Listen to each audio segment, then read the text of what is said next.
पुराणों में वर्णित कथा के अनुसार सूर्यवंशी कुल के राजा हरिश्चंद्र अयोध्या नगरी के एक प्रतापी राजा थे।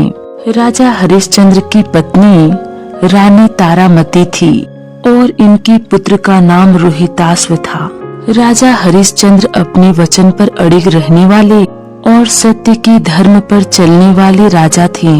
राजा हरिश्चंद्र अपने धर्म की मर्यादा को कायम रखने के लिए अपने स्वप्न को भी सच मानते थे और उसे पूरा करते थे।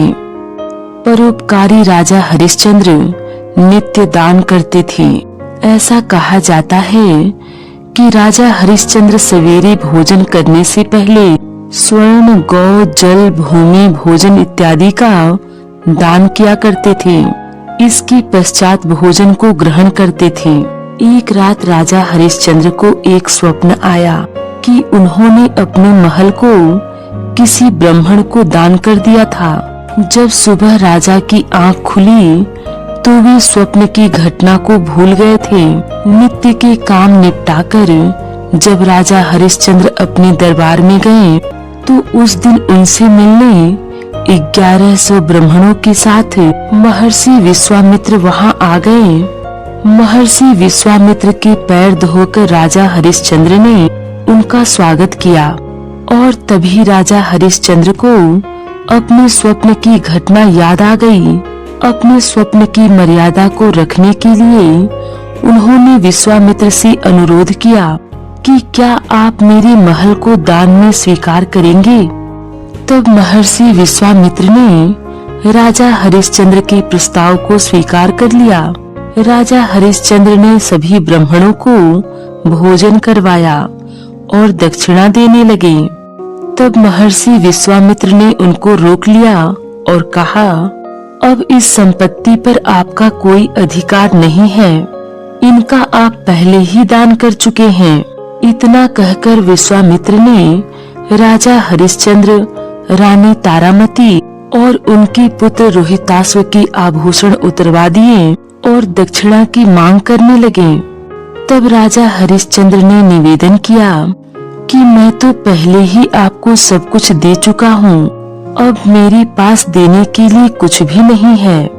इस पर महर्षि विश्वामित्र ने कहा कि आपने महल हमको समर्पित किया, वह दान है।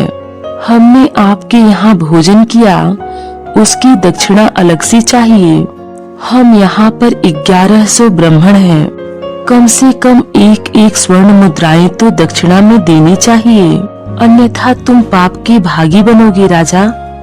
राजा हरिश्चंद्र संकट में पड़ गए और उन्होंने इसके लिए 1 माह का समय मांगा। फिर राजा हरिश्चंद्र अपनी पत्नी और पुत्र समेत वहां से निकल गए। महर्षि विश्वामित्र ने उन तीनों को अपनी नगरी से बाहर जाने को कहा। वे वहां अयोध्या नगरी में रहकर कोई काम नहीं कर सकते थे। ऋषि विश्वामित्र द्वारा नगरी से बाहर भेज दिए जाने पर राजा हरिश्चंद्र अपने परिवार के साथ शिवनगरी काशी पहुंच गए। काशी में पहुंचकर हरिश्चंद्र ने काम ढूंढने की कोशिश की, लेकिन उनको कोई काम नहीं मिला। ऋषि विश्वामित्र का ऋण चुकाने का आखिरी दिन था और राजा हरिश्चंद्र गंगा घाट पर बैठे थे। राजा हरिश्चंद्र ने माँ गंगा से प्रार्थना की, अगर मैंने अपने जीवन में सत्य धर्म को निभाया है तो आज मेरे धर्म की रक्षा कर लेना। तभी रानी तारामती वहां आई और कहने लगी, आप मुझे बेच क्यों नहीं देते। तब राजा हरिश्चंद्र ने कहा, एक पति होते हुए मेरा धर्म है कि मैं तुम्हारी रक्षा करूं। मैं तुम्हें बेचकर अपने पति धर्म को नष्ट नहीं कर सकता। रानी तारा ने अपने पति के धर्म की रक्षा के लिए खुद को बेचने का निश्चय किया और काशी के बाजार में जाकर खड़ी हो गई। रानी ने आवाज लगाई कि कोई है जो मुझे खरीद सकता है। तभी वहां एक पंडित आ गए। पंडित ने कहा कि मेरी पत्नी बीमार रहती है, मेरी पूजा की तैयारी और मेरी पत्नी की सेवा कर सकती हो तो मैं तुम्हें खरीद सकता हूँ। तब रानी तारामती ने हामी भर दी और अपनी कीमत मांगी। तब पंडित ने 500 मुद्राएं देने की बात कही। रानी तारामती ने उन 500 स्वर्ण मुद्राओं को ले लिया और राजा हरिश्चंद्र के चरणों में समर्पित कर दिया। रानी तारामती ने कहा कि उसने अपनी पत्नी धर्म को पूरा किया है, कोई गलती हुई हो तो उसको क्षमा कर दें। अब वह दासी बन गई है, इसलिए वह उनसे दूर जा रही है। इतने में वह पंडित रानी तारामती को दर्दनाक स्थिति से बालों को पकड़कर घसीटता हुआ लेकर जाने लगा। राजा हरिश्चंद्र ने अपनी आंखें बंद कर लिया। वह रानी जिसके पास सैकड़ों दासियां रहती थी, जिसके लिए फूल उठाना भी भारी था, आज वह किसी और के घर चूल्हा फूकेगी, कुएं से पानी भरेगी और दासी बनकर किसी की सेवा करेगी। रोहिताश्व ने अपनी माँ को दूर जाते देखा तो वह उससे जाकर लिपट गया। तब पंडित ने उसको दूर जाने को कहा। राजा हरिश्चंद्र ने कहा कि एक बच्चे को उसकी माँ से दूर मत कीजिए, आप इसे भी अपने साथ ले जाइए। तब उस पंडित ने अभागन स्त्री पर दया कर 100 स्वर्ण मुद्राओं में रोहिताश्व को भी खरीद लिया। किंतु ऋषि विश्वामित्र के वचन के अनुसार अभी भी 500 स्वर्ण मुद्राएं कम पड़ रही थी। तब राजा हरिश्चंद्र ने खुद को बेचने का निश्चय किया। काशी के बाजार में राजा हरिश्चंद्र ने खुद की बोली लगाई। वहां से गुजर रहे एक चांडाल ने 500 स्वर्ण मुद्राओं में राजा हरिश्चंद्र को खरीद लिया। 1100 स्वर्ण मुद्राएं पूरी होने पर ऋषि विश्वामित्र के ऋण से उऋण होकर राजा हरिश्चंद्र शमशान घाट पहुंच गए। वहां राजा हरिश्चंद्र ने लोगों को रोते चीखते हुए देखा। मुर्दे जल रहे थे। अब से राजा हरिश्चंद्र को यही शमशान पर पहरा देना था। वहां पर अंतिम क्रिया के लिए आने वाले लोगों से कर वसूलना था और कफन के कपड़े को हटाना राजा हरिश्चंद्र का काम था। मुर्दे के साथ आने वाले चावल और पिंडदान में आने वाले पिंड को खाकर राजा हरिश्चंद्र को पेट भरना पड़ता था। शमशान में सोना और वहीं पर रहना पड़ता था।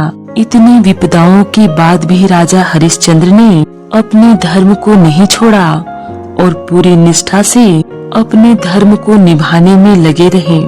उधर एक दिन पंडित जी ने रोहिताश्व को पुष्प लाने के लिए बगीचे में भेजा। वहाँ रोहिताश्व को एक काले नाग ने डस लिया और बालक रोहिताश्व वहीं गिर पड़ा। जब जहर चढ़ने लगा तो रोहिताश्व को लगा कि अब वह नहीं बचेगा, तो वह जोर जोर से चिल्लाकर कहने लगा कि कोई मेरी माँ को कहना कि रोहिताश्व को सांप डस गया है। किसी ने जाकर रानी तारा को सूचना दी कि उसके पुत्र को सांप ने डस लिया है। रानी तारा ने सारे काम को छोड़कर वहाँ से निकलने की कोशिश की, लेकिन उस पंडित ने रानी तारा को रोक लिया और सारे काम को निपटाने को कहा। रानी तारा का दुर्भाग्य देखिए, बेटा मरा पड़ा हुआ है और वह उसके पास भी नहीं जा सकती। जब पंडित सो गया तब रानी तारा दौड़कर बगीचे की तरफ गई। रानी तारा ने अपने पुत्र रोहिताश्व को देखकर रोने की कोशिश की, लेकिन गांव वालों के डर से वह खुलकर रो भी नहीं सकी। अपने बेटे के अंतिम संस्कार करने के लिए उसके पास कफन तक नहीं था। रानी तारा ने अपने साड़ी के पल्लू को फाड़ा और उसी से रोहिताश्व के शव को ढक दिया। रानी तारा ने अपने मृत पुत्र को गोद में उठाया और वहां से शमशान की तरफ निकल गई। शमशान में प्रवेश करते ही रानी तारा फूट फूट कर रोने लगी। किसी के रोने की आवाज सुनकर राजा हरिश्चंद्र की नींद खुल गई और उठकर बोले, कौन है? राजा हरिश्चंद्र के सर पर काला कपड़ा और हाथ में एक लकड़ी थी। शमशान की चिताओं की आग से राजा हरिश्चंद्र बिल्कुल काले और भद्दे हो गए थे। रानी ने उनको नहीं पहचाना और कहा, मैं रानी तारा हूँ और यह मेरा बेटा जिसको सांप ने डस लिया है, यहाँ अंतिम संस्कार के लिए आई हूँ। राजा हरिश्चंद्र ने जैसे ही ये नाम सुना, उनको कुछ कुछ याद आने लगा। क्या तुम उसी दुर्भाग्यशाली राजा हरिश्चंद्र की पत्नी हो जो अपने पति और पति होने के धर्म को नहीं निभा सका? जब रानी तारा ने राजा हरिश्चंद्र की तरफ देखा तो वह अपने दुख पीड़ा को भूलकर उनके चरणों में गिर पड़ी और रोने लगी। राजा हरिश्चंद्र और रानी तारा दोनों रोने लगे। रानी ने होश संभाला और कहा, स्वामी, हमारे पुत्र का अंतिम संस्कार करना है। राजा हरिश्चंद्र उठकर खड़े हुए और बोले, यहाँ अंतिम संस्कार करने के लिए तुम्हें पहले कर देना पड़ेगा। तब रानी तारा ने कहा, मेरे पास देने के लिए कुछ भी नहीं है। तब राजा हरिश्चंद्र ने रानी तारा को कह दिया कि बिना कर दिए वह यहाँ अंतिम संस्कार नहीं कर सकती। वह चाहे तो अपने पुत्र के शव को गंगा में डाल सकती है। तब रानी तारा ने अपनी साड़ी के पल्ले को फाड़कर राजा हरिश्चंद्र को सौंपते हुए बोली, इसके अलावा मेरे पास देने के लिए कुछ भी नहीं है। तभी रानी तारा का पीछा करते हुए गांव वाले लोग भी वहां आ पहुंचे थे। गांव से आए लोगों ने रानी तारा पर इल्जाम लगाया कि वह गांव से चोरी करके यहाँ आई है। तब चांडाल ने राजा हरिश्चंद्र को तलवार थमाते हुए कहा कि इसकी गर्दन काट दो। तलवार को हाथ में लेकर राजा के हाथ रुक गए थे। तब रानी तारा ने कहा कि आप अपने हाथ मत रोकिए, ये आपके मालिक का आदेश है। पत्नी अगर चली गई तो वापस आ सकती है, बेटा भी आ सकता है, लेकिन अगर एक बार धर्म नष्ट हो गया तो वापस लौटकर नहीं आ सकता। इसलिए आप अपने हाथ रोकिए मत, मेरी गर्दन काट दीजिए। समय की ऐसी करवट को देखकर पत्थर भी रो पड़े।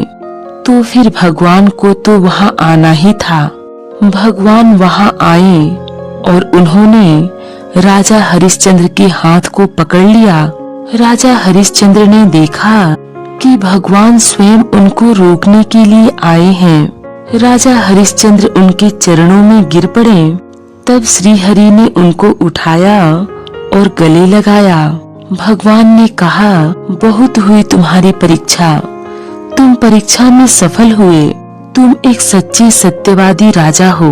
राजा हरिश्चंद्र ने भगवान से कहा कि क्या आपको मेरे धर्म पर विश्वास नहीं था जो आपने इतना खेल रचाया? तब भगवान ने कहा कि मुझे तुम्हारी सत्यता पर पूरा विश्वास था, इसलिए मैंने तुम्हें चुना। तुम सत्य की परीक्षा में उत्तीर्ण हुए।